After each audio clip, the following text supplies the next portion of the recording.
Here with Carmen Legg. Well, look at here. We're at the Chester train station. This is in Chester, Nova Scotia, and today we're going to interview who I consider Mr. Oak Island, Danny Henniger. Hey, Carmen. Danny. How you doing? Not so bad. Oh, How are that's you? good. Nice to have you here. Nice to see you. Can you tell us a little bit of Chester train station? Where is it at? Oh, yeah. What do we have here? Just inside the village of Chester. It's actually in the village, but the village proper. It's on 20 Smith Road, really easy to find as you're driving down the number 3 highway. Just look to your left if you're coming from the direction of Bridgewater, and you'll see this big old caboose next to the train station. It's the only one on the South Shore.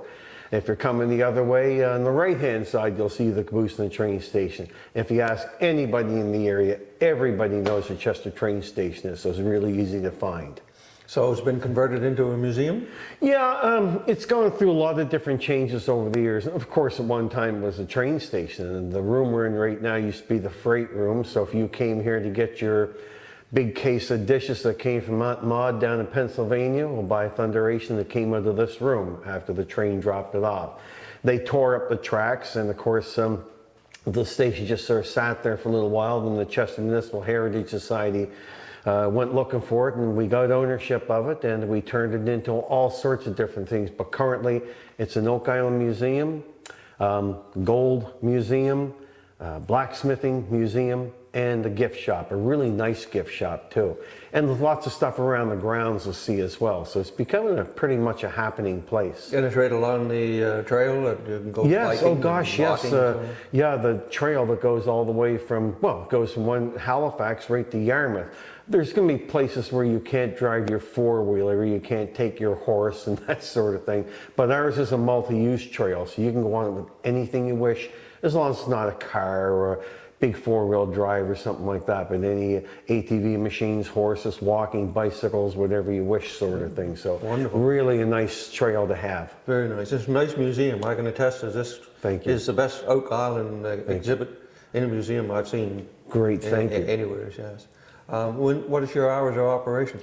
When the gift shop is open, that's when we are open. But we're also open by appointment. So if somebody really had a fire burning in their belly with Oak Island, all they got to do is call me. I'll open the place up for them. There might be a fee involved, might not be a fee involved. Like for example, if school kids are coming in, don't charge them anything. But if you come in with a group of 10 or 15 people, I'm going to want a little taste of something. You know? I think that's only fair. But we're open whenever the gift shop is open. And that's going to start, I think, the 1st of June, and I think from about 10 o'clock in the morning to 5 o'clock in the afternoon. And it costs nothing to come in through the door. But there is a donation box, so you know, if you want to throw something in the box, I'd be very happy. Would love to leave a donation for an exhibit such as this one. So Danny, what do we have here with our exhibit? What we have here is a giant diorama that I had made when we first started putting this Oak Island display together. I hired a local artist and she created this. And what it depicts what it may have looked like in 1795 based on the information that we have, scattered though it is. So what we have an oak tree in a clearing. At the base of the oak tree, we have a depression in the ground. And the old story said that they found a rather large depression in the ground that turned into a 13-foot in diameter shaft as they started excavating. We have one of the limbs off the tree. The fork has been made on the tree with a trunnion or a tree nail going through 2 parts of the fork. And allegedly from that there was a tackle block hanging. Whether that story is true or not, we simply don't know, but it's part of the lore of Oak Island. There was talk about there being old tree stumps that had been cut off that were starting to rot and get mossy and that sort of thing. There's supposed to be a red clover growing in the area, such as people didn't recognize what it was, suggesting that it was old and came from another part of the world, who knows.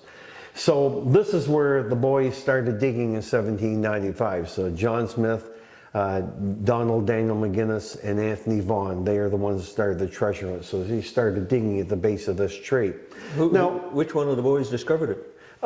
We give the credit to McGinnis. Okay. McGinnis gets the credit for being the first guy. He was just a young fellow? Just a young fellow, yeah. There's talk that he may have been as old as 34 years old. The other two guys were teenagers, but they're older teenagers. And as you well know, you go back just a couple of generations. If you're 16 years old, a young man 16 years old, you're basically a man. Right. You know, we wait a little longer these days for you to become a man, but back at that time, you're a man at quite a young age. Okay, I can see why they would use a fork in a tree that adds strength to the weight that's being hung there. Yeah. That would suggest a really heavy weight being lowered or raised. I noticed that there's a ring on the tree there. Yes. What does that represent? There was all sorts of stories about the initial discovery. Some of them may be true, some of them may not be true, and there may be a mixed mash of everything. So one of the stories that I read was that there's supposed to be rope burns around the tree, and I thought, well, that's kind of exciting, it's kind of sexy to think that maybe there's a rope at one time paying out something really heavy being put in the hole, or maybe something being pulled out of the hole. You just don't know. Right. So I decided to put that into the diorama so that people would ask that question or just see it and wonder what it was. Yeah. So that's why it's there. To me now, when I see a rope burn or even a chain burn, around there, which both are a little different, but let's just say that that was a rope burn. We can safely assume that they would have used a live tree. So if you have a rope burn around that tree, and that suggests that they were hauling heavy loads up to the tree, not so much lifting and then hauling away Dragging from the stuff tree. up. They would have been hauling towards the tree. Yeah. And if a rope burn like that was sufficient to kill it, it would kill it, 3 to 5 years. Oh yeah, Tree when you would take be the dead. bark off a tree, ringing a tree like that, it absolutely does The tree kill will a tree. die, yes. Yeah. So if that is visible and the tree is dead, we know that that was done, no more than 20 years before the actual discovery. And the discovery was in 1795. 1795, yeah. So we know that that wasn't, if that's true, we know it wasn't made any earlier than 1770. Also, if that was, again, a live tree, which we can safely assume it was, if you would not have seen the rope burns there, then the tree would, it wasn't damaged enough, the tree grew over, and that rope burn would not be visible, it would be covered in, right? I understand, Again, suggesting no more than 20 years before the discovery of the money pit. Supposing it was there. If it was We don't there. know if the tackle block was there. We don't even know for sure about the fork, but it seems to be consistent, a consistent story that has been laid down. Whether it's true or not, who knows? And of course, we know it was, the story says it was in a clearing, so that's why this diorama makes it look like it was in a clearing. Right. Again, if that was actually, in the context of being on the tree, we can say that this money pit was created around 1770. And also, isn't there stories of lights being seen on the island around that time period? Oh, yeah. So that would explain the Yeah, if you're willing to accept the supernatural explanations for some of these things, Chester folk were supposed to have seen lights on the island. I've even heard a story that from the fire that was on the island, they could see figures dancing around the fire. It's an old story I heard. No idea if it's true or not, but it's sort of cool. Dancing because they found the treasure, maybe? Oh, who knows? Dancing because they're into the liquor, too. Well, Maybe. that's more You than just likely, don't yeah. know. More than If it's a bunch of pirates, I'm suggesting they're into the liquor. But anyway, yeah, and there's another story that goes that somebody went out to investigate it, 2 guys in a rowboat, and were never seen again. Oh, okay. And actually, 2 guys did drown off of Oak Island one time in a rowboat.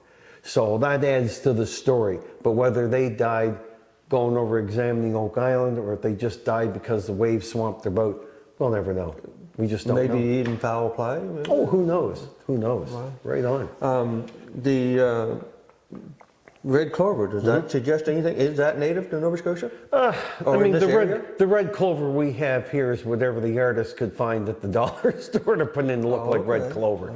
And we simply don't know if there was a red clover here or not. You got to remember, for 1795, there's nobody there taking pictures. No, that's right. Nobody scribing it all down. These are just 3 young men who decided to do some digging, and the treasure hunt wasn't really started to be properly written down, scribed down until probably the middle 1800s. Oh, okay. So even in 1804, there wasn't a lot of really good records about what the Troy Company did here when they first, or the Onslow Group. So in 1795, Daniel McGinnis discovers this. Is this something that can be seen from the water? Or would you have to go exploring a little bit before you You came know, across this? Thinking about what Oak Island would have looked like back in 1795, the shoreline would have been a little bit broader because of erosion and that sort of thing. I think if you were up onto the hill where the money pit allegedly was, you may have been able to see through the trees to see the water, possibly. But one thing I can tell you, in the books they say the money pit was on the highest part of the island. No, it wasn't. No. The highest part Not of where the it is island- now, no. That's right. That's right. So the highest part of the island is not where the money pit was. It was down just a little bit from the highest part of the island. You may have been able to see the water. It's hard to say because it would have been a lot of trees. Would the highest part be anywhere where Dan Blankenship had his borehole 10X? Higher. Higher than that? Yes, it goes higher than that. If you leave 10X and walk up that little road that goes past 10X towards the old Triton shaft, where that was, remember where they said that there was, what was it, snake lines or spirit lines or something that somebody had left curls of rocks? That's the highest part of the island up there. So another couple hundred feet, you get to the highest part of Oak Island. Right, right. So I assume Daniel McGinnis went and got help? That's the story. Did he start digging that same year? Well, we don't know for sure, but 1795 seems to be the consistent story. So if they started in 1795, that's more or less what we sort of have to go with, because again, no pictures, nobody writing anything down, so it all came from memory and people talking to other people in the 1800s relating the story. Okay. So some of that may have been embellished. We simply don't know. Right. We don't know. Fascinating thing with me is that rope burn, because that would indicate no more than 20 years earlier that was created. Now, when they started digging, was it hard digging? The old stories say that when they started digging, the digging was not hard. Apparently, according to what I've read in various sources, is that the larger rocks were basically gone. And you know as well as I do, if you start digging a hole in this part of Nova Scotia here, you're going to hit rocks. Oh yeah, absolutely. You'll hit rocks from the size of a man's head right up to the size of an engine bonnet of a car and larger. The old folklore is we grew them here. Yeah, that's right. grow rocks. We manufacture rocks in this part of Nova Scotia. Yeah, no question about it. So the digging allegedly was easy. And the story goes that when they got down to a certain depth, they could see the pick marks from the original diggers in the size of that 13-foot in diameter shaft that was starting to open up before them. Okay. Is there any confirmation how far down they that we know about for sure? Yeah, the only confirmation is verbal communication between I think it was Anthony Vaughan, I'm not entirely sure, but I think Anthony Vaughan spoke to one of the treasure hunters in the 1800s and related the story to him. That's how we know about the 1795 discovery. But if he embellished it, then we have the embellished story to tell now. And I don't know about you, but I've never seen old fella embellish a story. Snicker, snicker. Old fellas always embellish stories. The fish gets bigger and bigger. Oh, it just gets bigger. The fish gets bigger and bigger every time. Right, but yes. they always caught a fish. Oh, yeah. It's the same as Oak Island. Right. Something drew their attention. There's always a little truth in every myth. Exactly, exactly. Okay, well, that's all I can think of to ask you about the money pit. And the little birds were our idea. I see the little birdie up there, a lot of moss on there. And so on. When in 1795, were there still actually canopy oaks? Yes, Do you have any pictures of them? yes. Yeah, Wonderful. There's canopy oaks up until about 1965, 66, and according to Reginald Harris's book, there was a black ant infestation and killed the last of those big canopy oak trees. Okay, now is that something that's found on other islands or just this one? No. I've never heard in the 50 years or so that I've been researching and listening to stories about Oak Island, I've never heard about these trees being on any other island. However,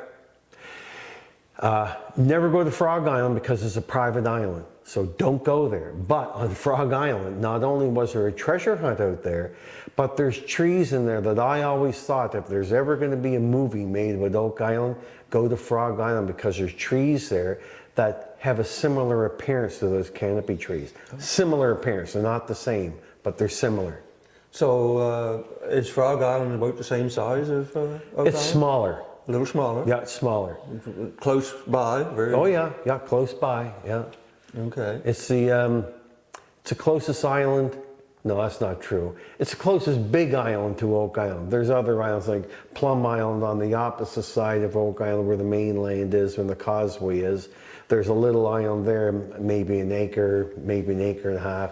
There's another island that was destroyed by a treasure hunter that you wouldn't even think is an island anymore, but it actually has a name.